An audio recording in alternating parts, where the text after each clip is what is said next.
I call the member for Ballina.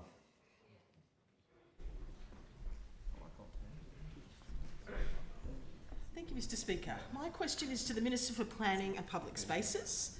Given the recent recommendation of the Independent Planning Commission for a 60-day cap on non-hosted short-term rental accommodation in Byron Shire, will you extend Byron Council's gateway determination beyond the 24th of June so that the 60-day cap can be implemented?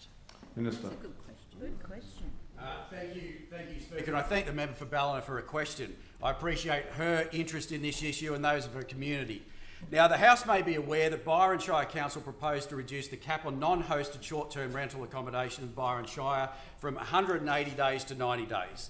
The former government asked the Independent Planning Commission to review that planning proposal, and the Commission reported on the 26th of April this year.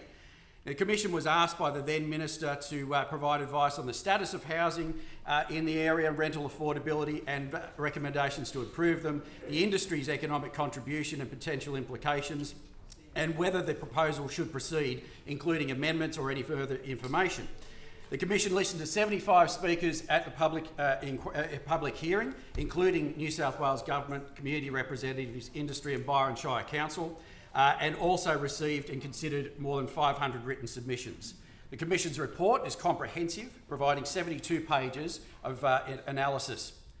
Now, I take the opportunity to put on the record my thanks to the Commission panel chair, Dr Sheridan Coates, and panel members Juliet Grant and Professor Richard McKay AM. As the member might be aware, the Commission found that housing market pressures are different in Byron Shire than in any other Australian market, and the social impacts of short-term rental accommodation is more significant. The Commission's report noted that housing trends in Byron Shire is, quote, experiencing notable housing and affordability issues compared to the rest of New South Wales, and that these trends, quote, are exacerbated by Byron Shire's specific characteristics as a sought-after location with high-value natural community capital but shortfalls in developable hinterland.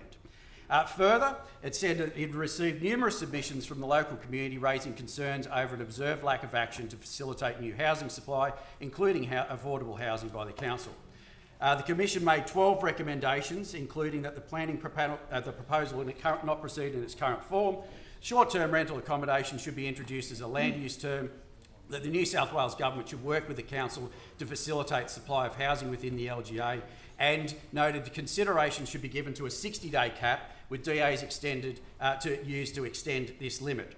The Commission observed that in consideration of material provided to the Commission, it's the Commission's view that potential mechanisms to improve supply in Byron Shire could include reduced approval times, increased land availability through rezonings and infill initiatives, and increasing density controls in appropriate locations. This is a complex interplay of issues. We must strike the right balance for local residents, businesses and visitors alike. Everyone has a role to play. Because of the significant role the Byron Shire Council has in this matter, I've instructed the Department of Planning to seek advice from the Council on its capacity to implement the Commission's recommendations, and I'm advised the Department will extend the date of the gateway determination to allow the Commission's recommendations and Byron Shire's response to be considered.